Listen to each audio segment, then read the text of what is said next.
I watched Ajax, Rangers, and then Napoli, Liverpool. Obviously, the Napoli, Liverpool was the connoisseur's choice. Then I'm not sure what made me choose Tottenham v Marseille, but I did. Love the Champions League, being back. Bloody love the Champions League. I do. That right side of the defence, Joe Gomez and Aleksandar looked incredibly vulnerable. And Van Dijk is playing as badly as I think I've ever seen him play. So there's lots of issues there. I've got to ask you the killer question on Mastermind there. Like it was a real big question. Jonathan, same question to you. Probably not the same reaction. Oh yeah, he's got his They've not even been spectacular, as I said last week. But it's just his movement, the nose for goal. I find it bizarre how he can be so good at his age.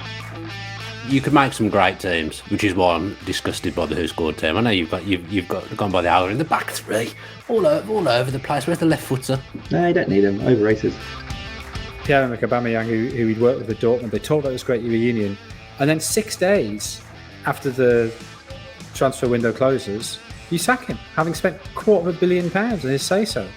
It just makes no sense at all. Maybe you can take to the beach one day. I seriously, like, amazing seafood, oysters, langoustines. I don't eat seafood. No. This could be like a new Netflix series. Jonathan and Dan go to the beach. Oh, commission that.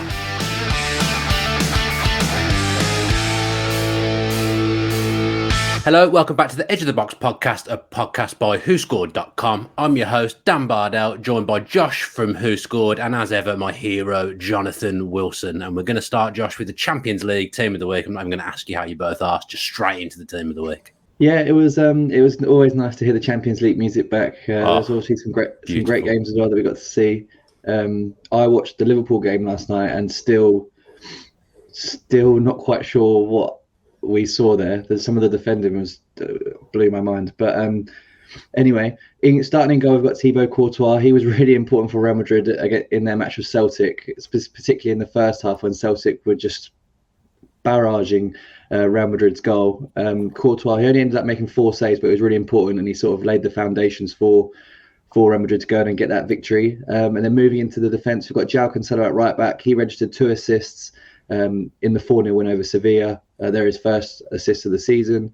And then at centre-back, we've got Jules Koundé.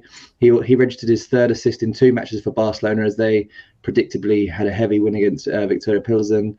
The second centre-back is Abubakar Silla from Club Brugge. He scored the winning goal as they beat Bayer Leverkusen 1-0. And then completing the back four is Alex Grimaldo from Benfica. He scored a great goal and then also grabbed the assist in Benfica's 2-0 win over Maccabi Haifa. Into midfield, we've got Ousmane Dembele on the right wing. He grabbed 2 assists for Barcelona, and just it's incredible to think where he now is for Barcelona, considering it looked like he was going to leave pretty comfortably at one point last season. The central midfield pairing is Andre, Frank Zambo and Guisa. He just completely dominated Liverpool's midfield and capped off his fine performance with a goal. He's joined by Ajax's Steven Berghuis. He played in a slightly deeper role in midweek against Rangers, but that didn't stop him from grabbing a goal and an assist. And on the left is Vinicius Junior, who really had to step up when Karim Benzema went off and Real Madrid were under the cosh, as I said, but he scored for the 4th game running. And then up front, we have Robert Lewandowski, who got a perfect 10 rating after scoring a hat-trick on his Champions League debut for Barcelona.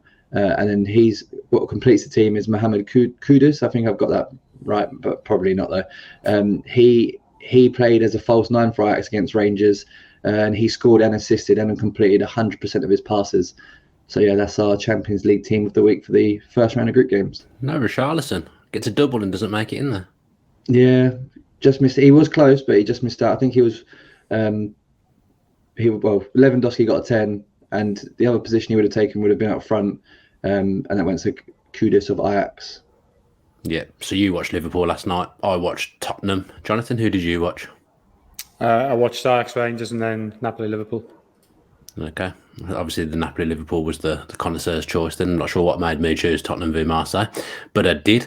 Love the Champions League, being back. Bloody love the Champions League. I do. Liverpool, disgusting defensively, Jonathan. Oh, terrible. Yeah. I think that's the first game this season where I've sort of thought this might not just be a blip. This might be something a bit more serious. I know they've got loads of injuries. I mean, clearly they wouldn't be playing Milner regularly if he didn't have all the injuries. Now I think he's starting to look his age. Fabinho, I thought was dreadful. Salah not involved at all. That right side of the defence, Joe Gomez and Trent Alexander-Arnold looked incredibly vulnerable. And Van Dijk is playing as badly as I think I've ever seen him play. So there's lots of issues there. And I don't know. Maybe it is just fatigue, and maybe they will come back as the season before last. They had a dreadful season and came back very strongly last season.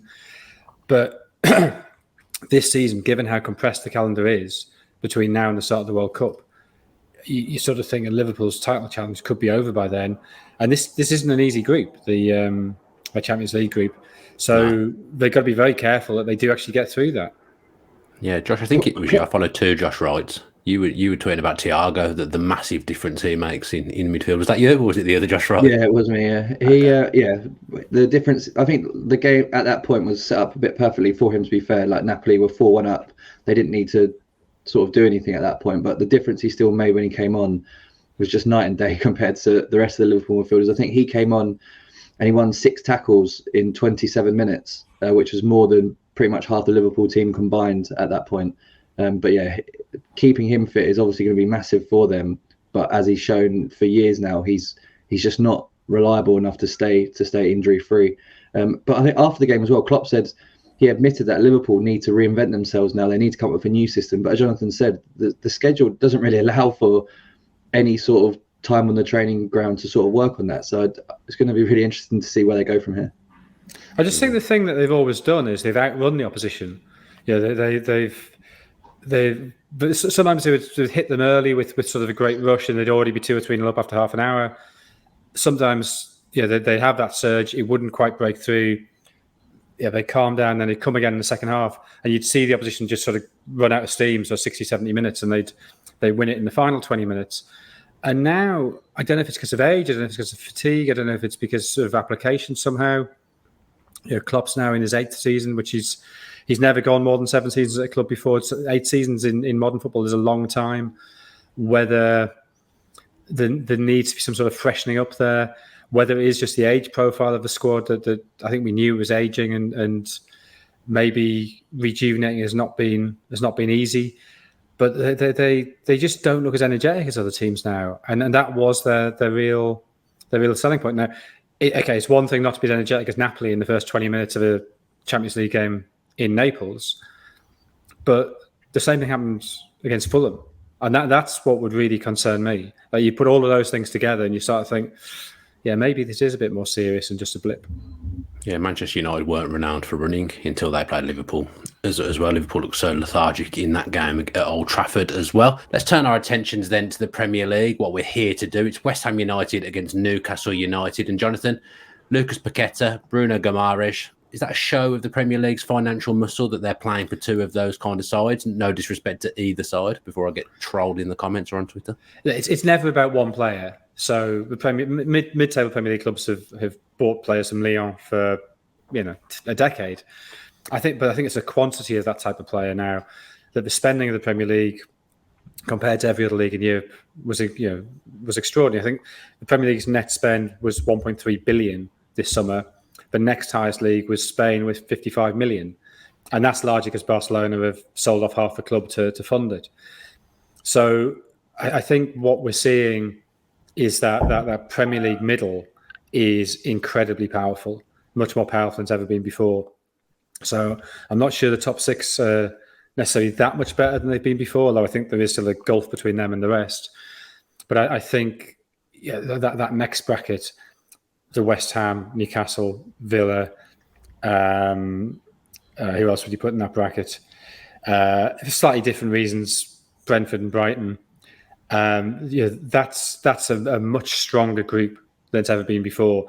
And what it means is you don't have to fall off much, as Leicester have found, and suddenly you're in danger of getting cast adrift. Even West Ham, they're 4th bottom at the minute. I don't think they're that much off where they were last season, but that tiny little slippage can actually have quite profound consequences. Everton, you probably put in that mid-table bracket as well, of teams who are sort of aspiring for Europa League qualification. and have had to spend an awful lot of money to try and even be in the conversation. Yeah, it used to be Leicester as well, who were obviously the ones that were the biggest threat to the top six, but they've completely fell away under the current circumstances.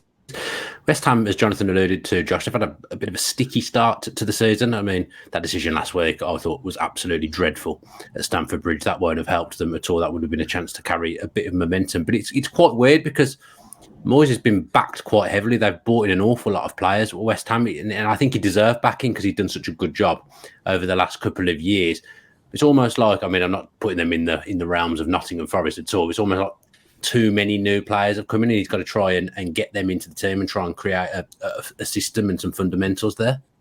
Yeah, I think as well, some of them just aren't, well, doesn't really strike you as typical David Moyes signings. So, like with Paqueta in particular, he's obviously, from his perspective, it's an interesting move because at Lyon he was a first choice player for the Brazilian national team. I think he started pretty much every single World Cup qualifier they had, and I think he only missed one, and that was because of suspension. Now he's moving to West Ham, where it'll be interesting to see how David Moyes uses him because, like I said, it's not a typical David Moyes player, someone that you'd expect to see David Moyes go out and try and sign. And because Paqueta can play in so many different positions, I think it's important that Moyes quickly finds the role that he wants him to play, rather than maybe getting confused about where he can play because he is so versatile. The cameo against West Ham was against Chelsea, was encouraging. And I think David Moyes was right to be encouraged by that. But yeah, it's going to be interesting to see where he does play and how both of them adapt to each other, because it is a slightly different move from David Moyes in that respect. Yeah, a bit of a sticky start, as I said, Jonathan, and this is where now that Europe gets involved for West Ham as well. How much is that going to affect them? But I suppose they have at least now got the depth. Yeah, they have, but I mean, it clearly does complicate things. You are constantly having to manage that squad. It's not just a case of this is our 11 and we put it out every week, which was pretty much the case last season. But I think it's the nature of signings that would worry me slightly, that Moyes had great success in his second spell at West Ham by signing players with English experience. People like Jared Bowen or the two Czechs he brought in, who sort of both are of that profile of being very hardworking, physically quite tough, quite robust. And now they've signed 4 players from the French league this summer, plus Emerson Palmieri and Maxwell Cornet. Cornet had this season at Burnley. Palmieri, I think, made a total of 20 starts for Chelsea. So they don't have that English experience. And that's not just a case of adapting to the English league. It's a case of how do you respond to Moyes' style of management. Now, Maxwell Cornet obviously having worked under Dyche, you can't say he has an experience of a British-style manager, because there is no more British-style manager than Dyche. But just to bring in that volume of people who you don't quite know how they and Moyes will work together, that I think would be the concern. And that's why I think Moyes-style managers are increasingly rare in the Premier League when it is such a global league. That possibly you need a slightly broader footballing philosophy, mode of thought. Yeah, they've also got Scamacca, who they've signed, who probably for the money that they pay for him, he needs to play, he needs to start. But then West Ham under Moyes have been one of the reasons they've been so good is the way Antonio leads the line, Jonathan. So that's a difficult one as well. Well, I mean, they clearly needed backup for Antonio. Antonio, by the end of last season, was clearly exhausted, and that was one of the reasons why they fell away a bit. As much as the Europa League campaign. But the Scamacca, is another one who doesn't have that English experience. In one sense, I think he's a very good fit for West Ham. That West Ham, I think, they had the 5th most goals to shots ratio last season. Scamacca, I think, had the highest ratio in Serie A of players who'd had more than 50 shots. So that suggests that he's not somebody who needs a huge number of chances, which in West Ham I don't think do create a huge number of chances. So in that sense, he'd seem a fit. But what I've seen of him so far, that hasn't quite clicked yet. Now it's early; it might come, but it certainly hasn't been an immediate adaptation. And Josh, onto Newcastle. I've enjoyed watching them this season. I'm almost quite surprised, even though I knew it, to have to say they've got 1 win from their first 6, because it feels like they've been better than that. Yeah, it's really weird, isn't it? I thought the same when I was sort of looking into the league table ahead of this show. that it feels that everything that they're doing is sort of on the up and on the rise. But yeah, like you say, they've only won one of their first 6 games, which is kind of surprising. And like the new owners, obviously they want them to be challenging for right at the top of the Premier League as quickly as possible. But obviously they have to be realistic, and I think probably aiming for Europe, some sort of European football, is probably the actual target for them this season. But yeah, it'll be interesting to see where they get to, because like 1 win in 6 is a weird start. And when you look at their squad, I would say where they probably do fall short and where they will need to address in the future is probably that number 6 position, because as good as Bruno Guimaraes is, he's so much better in the number 8 role, and he's perfectly capable of playing as the 6. But I think you just lose so many of his attributes by playing him there, and he's forced to play there because John Joe Shelby, he's injured and is quite injury prone. And I don't think they have that same. They just don't have a good enough replacement there in that respect. And I think if they're going to be busy in every transfer window. But if there's a position that they need to sort of address next, I would say it's that one. Are you surprised they haven't made that a priority, Jonathan? Because Shelby's out for months, I think it is, and you do lose a lot of Guimaraes. He's good points with him playing as that number 6. He'd be so important to that side playing as number 8, but he almost has to curtail his game playing as a number 6. Yeah, no, I completely agree, and I think that was the obvious shortfall in the squad. So when they brought in, they were linked with Joao Pedro, and then they ended up bringing in Aleksandar Isak. You sort of think, well, okay, I guess Callum Wilson is injured a lot, and Pedro or Joao Pedro or Isak have a slightly different profile of forward. They run from deeper. I sort of understand that, and yet that's ignoring this massive. Really the one hole you'd say left in the squad. I mean, obviously there's other positions they can upgrade. That's the one place where you think they desperately need somebody. So yeah, I think their signings generally have been very, very good. I think they've been pretty restrained and quite intelligent with how they spent the money. But that is the one gap. But I mean, their season's been odd. I think in that they played really well against City. They were pretty unlucky against Liverpool. Clearly unlucky last week against Palace with Mitchell's own goal being ruled out. But they very nearly got beaten at Wolves. Should have lost at Wolves. And they were very, very fortunate to get away with it at Brighton, that Nick Pope made 5 or 6 brilliant saves. So it's been a really... they've got a lot of draws, but that I think hides a sort of real fluctuation. Now, okay, you can say Brighton away, Liverpool away. Those are... Brighton away, Wolves away. Those are 2 difficult games. But certainly Wolves away, I think, is a game that they'd be hoping to do better than that in. Yeah.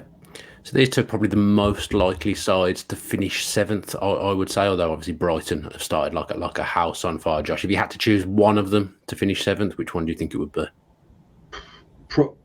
Probably Newcastle, just because, like we said in the West Ham part, the new signings, it does feel like a gamble from West Ham, even though it's obviously hugely exciting for their fans that they've been able to bring in these new sort of style of players. There is going to be an adaptation period for them. Whereas I don't see that being the problem with Newcastle. It's just whether they can find that level of consistency in terms of results. But yeah, I'd probably go out of the 2. I'd say Newcastle. Enjoyed your initial reaction to that question there. Like I'd asked you the killer question on Mastermind there. Like it was a real big question. Jonathan, same question to you. Probably not the same reaction. Oh yeah, he's got his good. Yeah, no, Newcastle are clearly better than West Ham. Clearly they are. Yeah, but would you say someone else is more likely to finish 7th, or if you had to? Say I mean, who knows what happens with Brighton? If Graham Potter was still there, it's very early, but the way they started, you have to say they had a chance. But I think I predicted Newcastle would be 7th at the start of the season.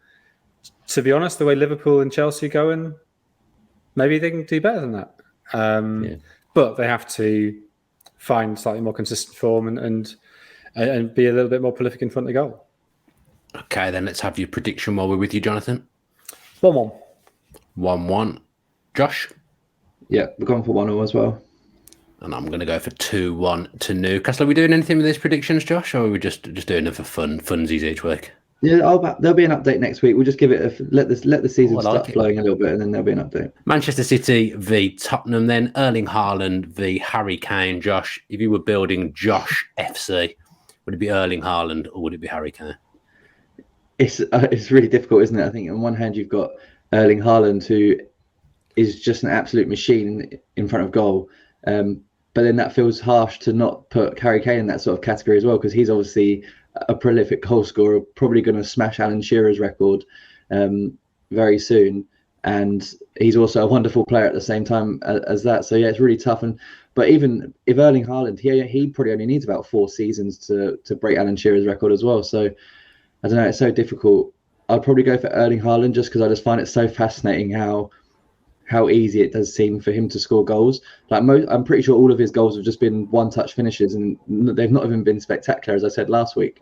But it's just his movement, the nose for goal. It's just, I find it bizarre how he can be so good at his age. Yeah, I was talking to a Premier League footballer's dad last week, and he was saying to me about Haaland's move, and he was saying really it could have been Haaland and Kane up front for England, Jonathan. That would have been frightening. I mean, we still wouldn't have won anything, but having Haaland and Kane to choose from would have been nice. Yeah, I mean, can you play them together? Probably not, unless you're going to go 4-4-2, which feels very old-fashioned. But yeah, I think Haaland, 10 goals so far, 1 penalty, and 7 of the other 9 have been one-touch finishes. But it's not just that. It's not just the movement and the awareness.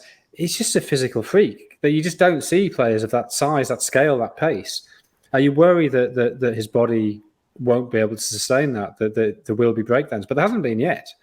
So I think you do take him over Kane just because he's a physical phenomenon, the like of which, I don't think football's ever really done. You can maybe say when Ronaldo first came through, Brazilian Ronaldo, but his body then let him down. It turned out that he was carrying too much muscle, and that put too much stress on his knees. Or maybe Christian Vieri, at his very, very best, had that combination of physicality, pace, and technique. But these players tend to have quite short shelf lives, just because there's a reason why people don't look like that. It's because it puts enormous strain on the joints and the ligaments and all the other medical bits. So at the minute you go Haaland just because I've never seen anything quite like it. Christian Vieri, love. That's why you're the godfather of football, coming up with shouts like that. I actually watched Christian Vieri play live because Villa played Atletico Madrid when he was there once. And I was going to say, have you watched Haaland live? Because obviously I watched him last week for the first time at Villa Park, and the size of the guy is absolutely ridiculous. Have I seen him live? Maybe not, actually. 1-0 Bardell. Yeah. Tottenham. Could they be dark horses for the title race, Josh? Obviously, Liverpool are falling away, stumbling a little bit. Tottenham are on the same points as City, but it feels like they haven't quite got going yet. Or is that just Conte ball? It's really, I found it really strange. Like, on one hand, Tottenham fans will probably be really pleased that they're so high up in the league, and they haven't really played well at all, to be honest. But when you saw in pre-season the videos of Tottenham players running lengths of the pitch, almost passing out, being sick, like, you just thought, okay, they're going to be like a problem at the start of the season. They're going to come out, they're going to be in peak physical condition, and they're going to be right up there, and they are right up there, but they just haven't played anywhere near as well as I thought they would be by now. And I don't know if that's deliberate. I don't know if Conte is holding the players back a little bit because he knows that this is such a unique season in terms of the schedule, and he's already bemoaned the fact that I think Tottenham have now got 3 games in the space of 6 days. So I don't know if that plays a part in it, but then it does seem like a gamble to play that way, because they have been very fortunate in a fair few of their games to have come away with wins and stuff. So I don't know. It's been a really weird start, because at one point you'd expect them to click, but if they don't click, then where are they going to finish up? Because they can't just keep. Well, you would imagine they couldn't just keep grinding out these sort of results. But yeah, it's been strange, and he hasn't really used his full squad just yet, which I find a little bit confusing. Maybe he got a lot of players in, but he hasn't really used Basuma at all. He's been very reluctant to drop Son, even though it's Son out of Kulusevski and Kane. That's probably been the weak link. Obviously, Richarlison's come in. He's had very good impacts. Scored twice, obviously, against Marseille in midweek. But that was for Kulusevski that he came in for, who, since he's come in, has basically not put a foot wrong. So, yeah, I found Tottenham start quite strange. But obviously, it was in this fixture last season when it was probably one of the best games of the season when they won 3-2 at City. And Kane had that incredible performance. So maybe this is the game where they're going to turn it on. But yeah, it's been a strange start. Yeah, it does feel for this one. Richarlison will probably play, Jonathan. I think Kulusevski's pretty hard done by because he started the season very, very well for Spurs. And I obviously watched Spurs last night. It is Son who doesn't quite look like the same player. It's almost as if he didn't score in that first game, and for some reason that's damaged his confidence because he almost looks like he's trying too hard in front of goal. Yeah, I mean, I assume the logic from Conte is that he thinks Son has to play his way into form. And he thinks that you're dropping him rather than resting him good, that would damage that confidence further. And that's a judgment, I think, a manager like Conte, who obviously works from day in, day out, you've got to sort of trust that. And the fact that they're still getting the wins, I mean, they only really, I suppose you could say that they didn't play well at Chelsea, but second half they came back well enough. Didn't play well at West Ham, but basically they're doing just enough in games.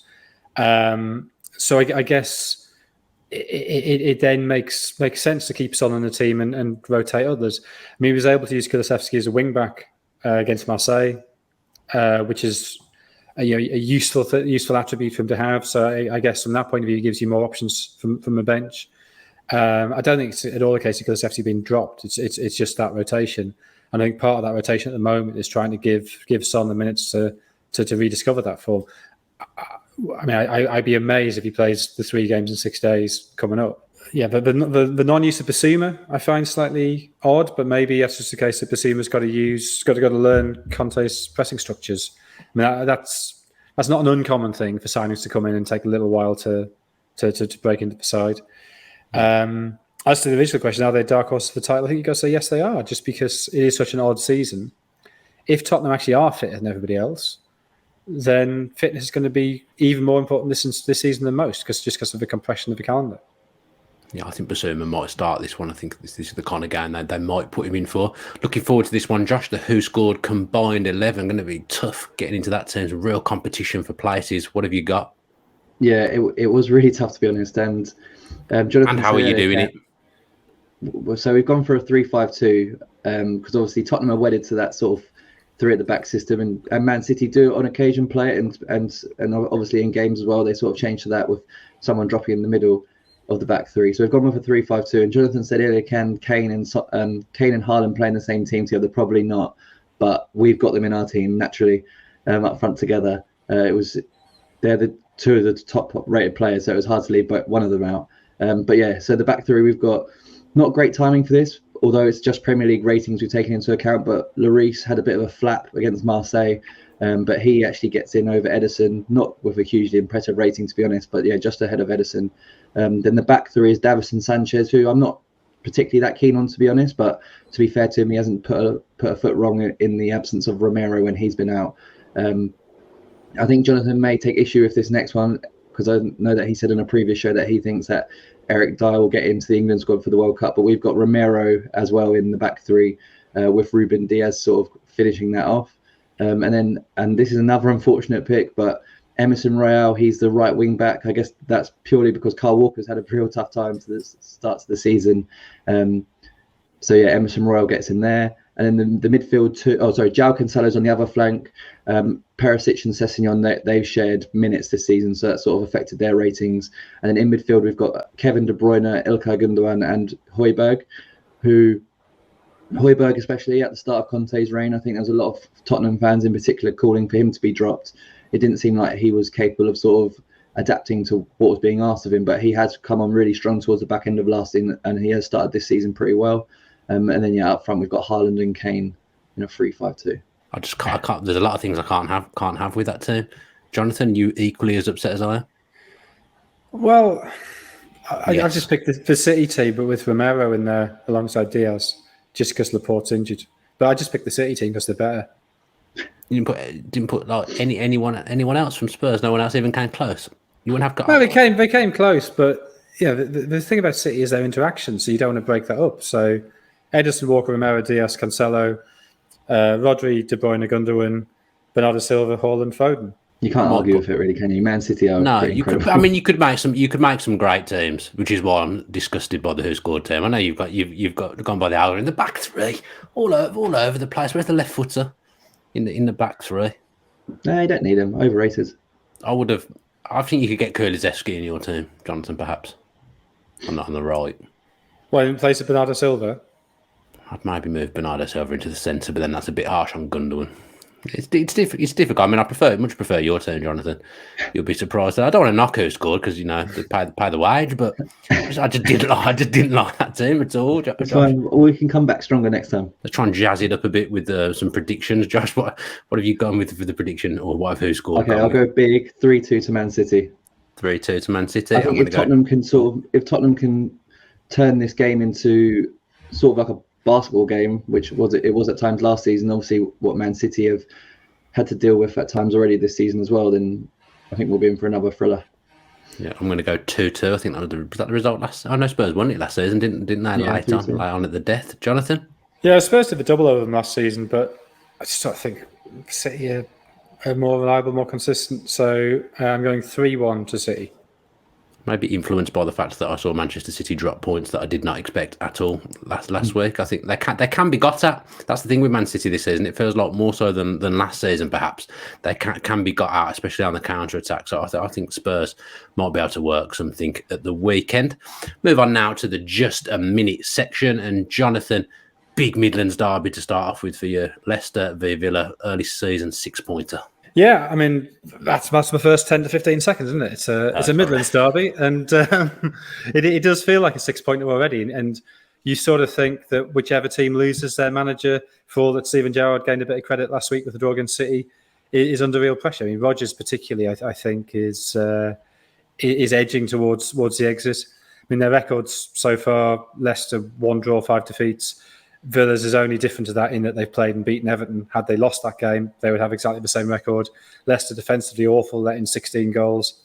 Villa can't really score only 5 have gone in. I mean, Leicester last week against Brighton, despite getting the very early goal, were dreadful. I mean, 5-2, but it could have been a lot more than that. Whereas Villa, they've got to come off that City game thinking, well, there is a bit of fighting spirit there. There is a decent organisation. Diego Carlos, obviously that for them. Matty Cash is a doubt. Ricardo Pereira and Ryan Bertrand out for Leicester. This game was 0-0 last season, but I think Villa will repeat the result they got at Villa Park and win 2-1. Yeah, I'll share that prediction. 2-1 to Villa. That game last season at Leicester was absolutely terrible. Josh? We've got a 1-0 win for the mighty Aston Villa. Well done, Josh. Well done. Yeah. Rodgers is almost begging to be sacked every time he's interviewed. I think his body language is, just sack me. Come on. What are you doing? But I'm not sure they can afford to. I'm not sure they can afford to sack him at the moment with the way their finances are, Leicester. So, yeah, interesting game. Josh, you've got Liverpool v Wolves, the Paul Ince derby. I was, like I said at the top of the show, I was shocked at some of the defending that we saw from Liverpool against Napoli, especially for Napoli's third goal when Trent Alexander-Arnold just gave up and just let the winger push the ball past him and didn't even get back. I honestly lost for words. I think Jurgen Klopp would have probably put a firework in that dressing room after the game, and I'm sure there'll be changes. I'm sure we won't see Gomez playing this game. Milner certainly can't start. There'll be changes. The only plus point was, like I said, Thiago coming back and playing as he did off the bench. That was obviously a real plus point for Liverpool, and you'd imagine that he'd start this one if he's fit enough to. As for Wolves, I said that I think they'd be fine if Sasha Klajdic could hit the ground running, and he just hit the ground and stayed on the ground. He's out for the rest of the season, and now they've managed to bring in Diego Costa. So he's probably not going to be. Have they done that? Is that done? They think they were. I don't know if it's announced, but they've been successful with the work permit issue. Okay. So he will be a Wolves player. But just probably won't be in time for this game. And Raul Jimenez, he's probably not going to be fit enough either. So I can imagine Wolves giving Liverpool lots and lots of problems in this game, but just not having anyone to finish the chances off. So with that in mind, we've gone for Liverpool to win 1-0, but not convinced by them at all at the moment. 2-1 to Liverpool for me. Jonathan? Yeah, 2-1 Liverpool. Yes, I'm torn between. I always predict Wolves not to score, but I just can't see Liverpool keeping a clean sheet at the moment either. See if I can guess Jonathan's first 15 seconds of this one. Any mention of the seaside for Bournemouth v Brighton? Oh, sorry, I thought you meant Chelsea by the seaside. Sorry. No. There's a mention of Chelsea, but not a mention of the beach. Well, if you grow up on the beach as I did, the beach isn't a big thing. You just sort of take it for granted. This isn't the real beach. Lots of beaches in Sunderland? Are there lots of beaches in Sunderland? Of course there are. Don't you know your geography? And the real you don't hear of people going. You don't hear of people going. I've had a nice weekend in Sunderland on the beach. I've never heard anyone say that. Well, you need to speak to different people. Maybe you can take me to the beach one day. I seriously, like, amazing seafood, oysters, langoustines. I don't eat seafood. Oh, damn. This could be like a new Netflix series. Jonathan and Dan go to the beach. Oh, commission that. Jonathan, get onto your agent. Let's make this happen. The viewing public would absolutely love that. But for now, we'll let you do Bournemouth Brighton whilst you ponder that. Well, it's very much a seaside derby. But it's a different seaside. Who are making the headlines in this game, with Chelsea having probably stolen Brighton's manager? So, two teams who could be without a permanent manager for this game. I think the loss of Potter is a terrible blow for Brighton, and it's just sort of a real sad indication of modern football that you spend all that time putting together a clever project and everything works. The recruitment's really good. You get a smart manager. You marry up the values of the squad and the manager. It does pretty well. And then suddenly the season, when it looks like it's about to explode, when you get your first ever win at Old Trafford, you put 5 past Leicester, those problems with goal scoring seem to be behind them. And then the managers go to a richer club who are badly run. It seems very unfair. So who knows how Brighton will respond to that. Gary O'Neill has come in at Bournemouth. He's done very well in his first 2 games, 4 points. The draw at Wolves, very impressive. Even more impressive was the comeback against Forest. But this feels like a game where both teams are slightly in a state of chaos. So I'm going to say 0-0. I'm going to go 2-0 to Brighton. Josh? Yeah, I would have said Brighton to win, but I just feel like even if Graham Potter is in charge on Saturday, I just don't think the preparations I did at all. So yeah, 1-0 I've gone for. Good luck with this one, Josh. Southampton v Brentford. If anyone could come up with a derby for these two, I'd be absolutely flabbergasted. Ralph Hasenhüttl will probably make a few changes after last weekend's defeat to Wolves. They've got a lot of new signings that they can call on, especially a lot of youngsters. But Ainsley Maitland-Niles, who I wouldn't consider a youngster, will probably be one of those changes. Moussa Djenepo could also come back in. As for Brentford, you don't really have to change too much after their 5-2 win last weekend. Ivan Toney scored a hat-trick. Some of the goals were really incredible. I don't think there's too much more he can do now if he wants to sort of impress or catch Gareth Southgate's eye. So it'll be more of the same from Brentford. The problem for Brentford, though, is the last time they had a big win, they followed that up with a defeat. When they beat Manchester United 4-2, they lost their next game to Fulham 3-2. So it'll be a test of their consistency now. They've had that learning curve, and it will be interesting to see if they've learnt from it. But yeah, I'm going for a 2-1 win for Brentford here. Comeback Kings, Brentford. They go behind, but they always seem to rescue something from what I've seen of them this season. I'm going to go for a wild 3-3 in this one. 2-2 for me. 2-2. Right. The Kevin Campbell / Francis Jeffers derby for you, Jonathan. Arsenal v Everton. Yeah, I think a lot depends here on how Arsenal respond to last week's defeat. That they've been on such a high, probably too much of a high after those 5 wins, in which, as I keep saying, yes, they played well, but they were all against teams they'd expect to beat. And then they played pretty well against United as well, but just a little bit naive with the defending. Got caught a little bit too high too often. I think the substitutions slightly unbalanced them late on. And it's a question of whether that sends them back into their shell or whether they can keep playing as they have been playing. Everton, to an extent, the opposite problem, that after their very, very difficult start, there are signs of improvement, 4 draws in a row, and a particularly impressive draw last week against Liverpool. So, yeah, and I think we said it of Villa and Gerrard as well, that at least there is a sense that the players haven't lost hope, they are still playing for the manager. Townsend, Godfrey, Mina, all out for Everton, doubts over Calvert-Lewin, Doucouré and Holgate. Partey and El Neni out for Arsenal, so they've got a shortfall in the middle midfield. But I think Arsenal should still have too much, 2-0. 3-0 to Arsenal here. Josh? I've gone for 3-1. I think I read somewhere that Pickford's out as well for a month or something like that. So he's got an injury, definitely. Oh, right, yeah. Okay. I'd missed that. Yeah. Sorry. Yeah, so I think that could be the way that he's playing at the moment. And I think Begovic is the guy to come in who is obviously not good enough anymore to start for a Premier League team. So, yeah, I'm going to go for 3-1 to Arsenal. Yeah, Pickford had a stupendous game in the Merseyside derby. Some great saves in there. Josh, your final one is Crystal Palace against Manchester United, your beloved Manchester United. Nick Pope was the WhoScored man of the match for Newcastle and Palace's draw last weekend, which perhaps gives you a bit of an indication of the flow of that game. With that in mind, I don't think Palace are probably going to make too many changes. Sorry, Wilfried Zaha will continue to be the main man for Crystal Palace. He scored 2 of Palace's last 3 goals against United, and obviously just would love to show up his old club again. Erik ten Hag is expected to rotate heavily in the Europa League on Thursday, and will probably name a similar side to the one that started against Arsenal. So that will mean the likes of Maguire, Casemiro, and Ronaldo all on the bench once again. United generally struggle at Selhurst Park, especially of recent years. They haven't scored on their last 2 trips, but having won 4 in a row in the league, they should have the momentum to change that here. But even still, I'm going for a 2-2 draw.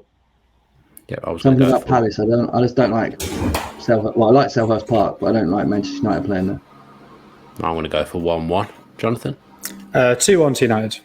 2-1 to United. Is it a blender going somewhere? Someone's having a shower. No, there's a leaf blower outside, so yeah. I've just gone and shut the door.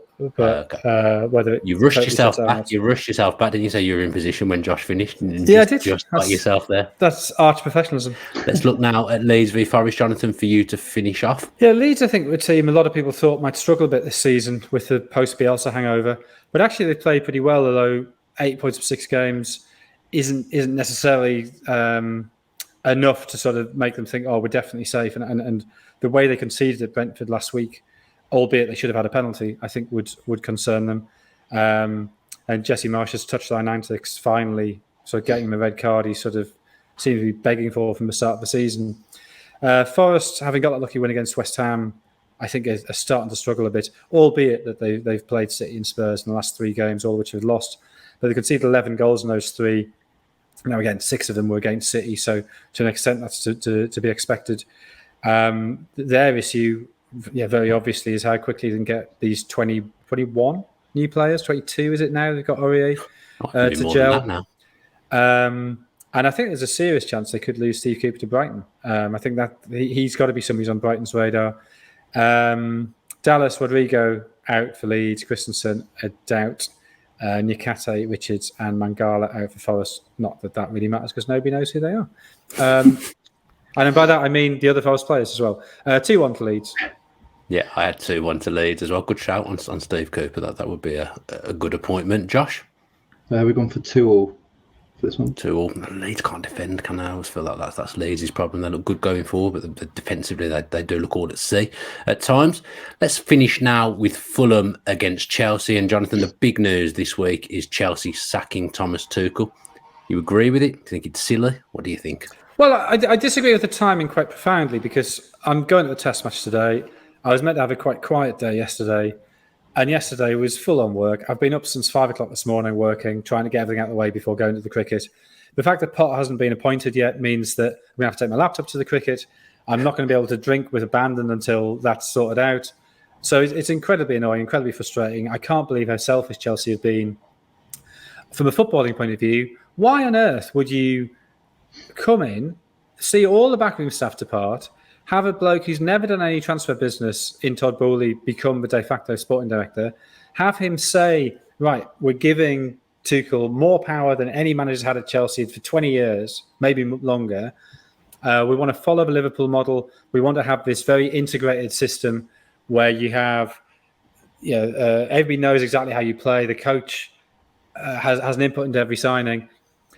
You let the coach have all that power. So not going for Cristiano Ronaldo, for instance, was clearly Tuchel's decision. Not going for Anthony Gordon was clearly his decision. The doubts over Koundé were Tuchel's decision.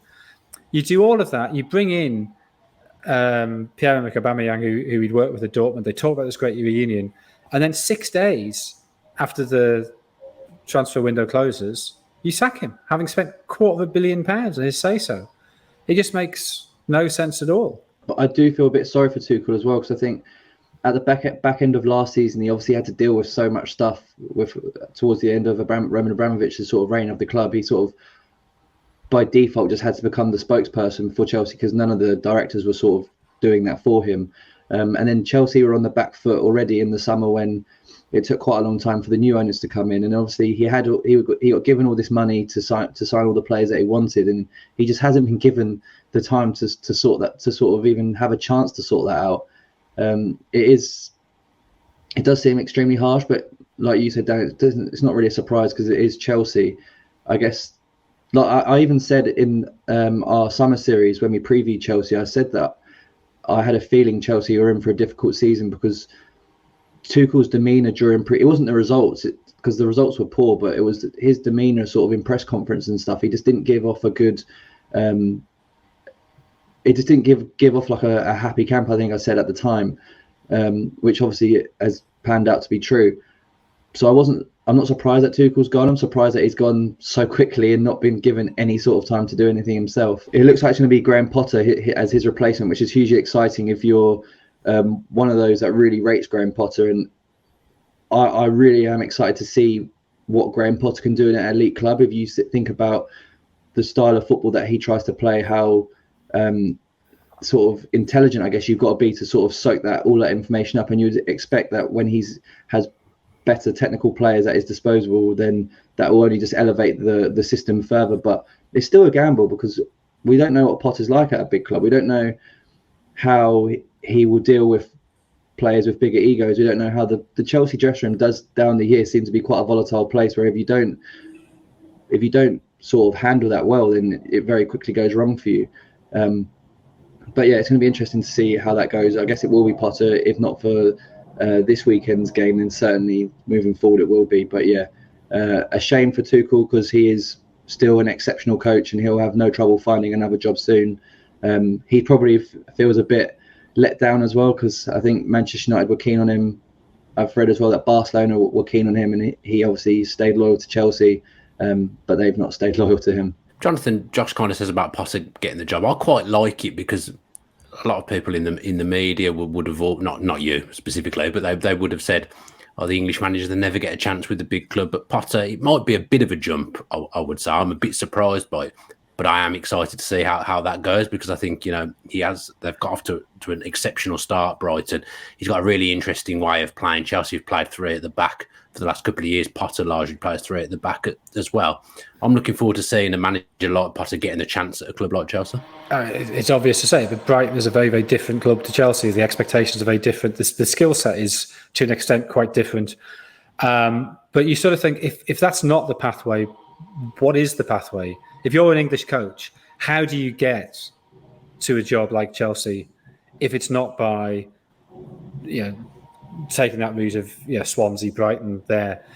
If the only people getting those top jobs are people who've managed Ajax or a high level in Portugal or France or something, then that doesn't seem to make sense. So from that point of view, I think it's a positive thing for English football. However, I just worry that at Brighton, Potter had complete buy-in. The fit between him and the board and him and the squad was perfect, and I don't think it's possible to get that almost anywhere else. And I certainly don't think at Chelsea will have that. And you see how he sort of changed his approach.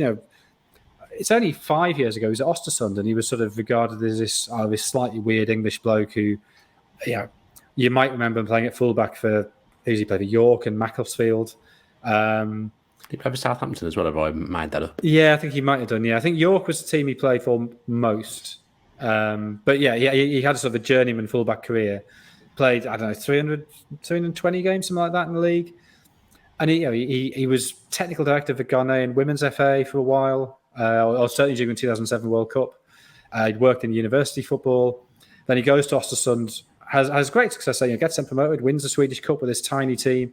And he was making them put on performances of Swan Lake, and he was doing these sort of cultural workshops, and he was talking about growing the players as people.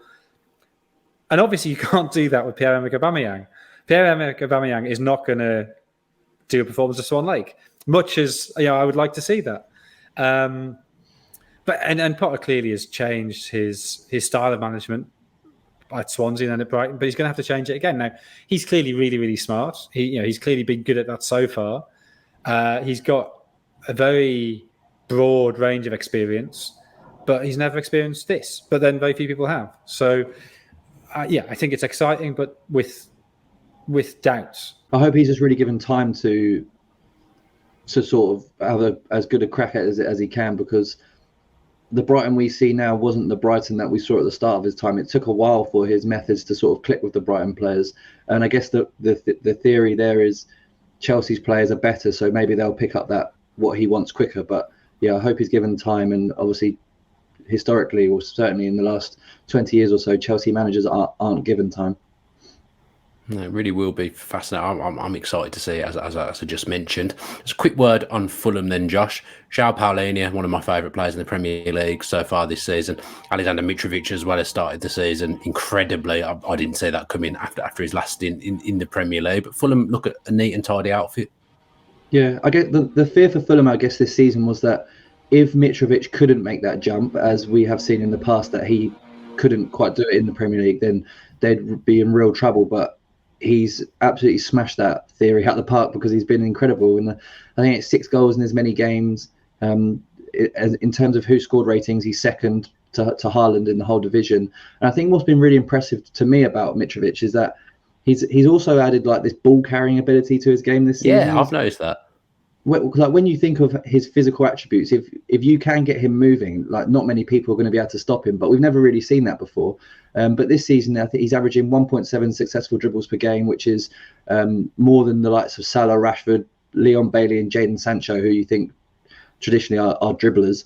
But Mitrovic is doing more than that on top of his goals, which is incredible, really. I think that's more than double anything he's ever managed before in a league season. So Marco Silva's definitely changed his game in that way, and it's to the benefit of the team.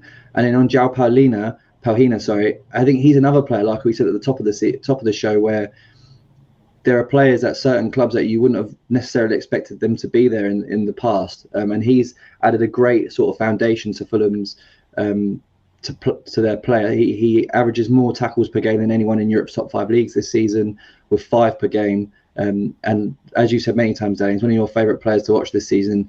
Those two have really been a sort of a key part of Fulham's early season success. And if Chelsea, obviously, they might have Graham Potter by this game, but they're in disarray really at the moment. And if you want a chance to face them, then you would have to say now's the time for Fulham, who have got a terrible, terrible record against Chelsea. But yeah, this is their time, I think, to maybe get a positive result. Yeah, well, if you made of Mitrovic, Jonathan, interestingly, he has added that facet to his game. A bit. I've seen them. I think I've watched them twice live this season, and Mitrovic has showed Fixtures in both games. Yeah, I mean, he's another one of those players who has that physical power, but is technically probably better than you think. I mean, I sort of think if you score 43 goals in the Championship, that's a huge number, and so. I don't think the sort of thought that he was only going to get 3 or 4 goals this season was ever realistic. Yeah, he's clearly become a better player since last time he was in the Premier League. And even then, I think he scored 1 in 4. He didn't get a huge number. I don't know, was it 3 in 12, something like that, 3 in 13 maybe? So it was partly lack of opportunity as much as not taking chances. But yeah, he's confident. He's playing brilliantly for his country. I think Serbia are going to be really interesting at the World Cup, him and Vlahovic up front together. And then I think being the person who really alerted the world to the fact that Virgil van Dijk can be got at if you run at him, I think that probably has done Mitrovic the world of good as well. I thought you'd react to my use of the term Fixtures, but you didn't even acknowledge it. I didn't hear it, to be honest. Oh, okay. Fixtures, what does that mean? Fixtures, if they're showing good feet. Fixtures. Have you just said that, or do people say that? I heard it once before, years ago, and I've continued it. It's one of my favourite terms. I don't think football connoisseurs will use it, but I quite like it for someone who shows good feet. I actually thought you said Fixtures at the time. Nah, he's showing good Fixtures. It's one of my favourite terms. Yeah, that was the face I was expecting. If he sort of missed a load of chances, would he have shredded feet? Oh yes, Jonathan, absolutely love that. Oh, that's a new one. Any from you, Josh? Any serial input from you? No, I don't want to ruin the moment. No. And predictions for this one, Josh? I'll come to you first. Yeah, like I said, I think Fulham have got a great chance to get a result. I think they've come close against some of the big teams already this season. I'm going to go for a 1-1 draw. I was going to go for 1-1 as well. 1-1 from me, Jonathan. Yeah, snap 1-1. 3-1-1. First time we've all predicted the same score throughout this podcast. And that does us for this week. Thanks ever so much for watching. Don't forget to subscribe to the channel with your post notifications on so you know when the next show is coming. We will, of course, be live from the Sunderland beaches next week. Enjoy the football if you're going, and as ever, stay safe.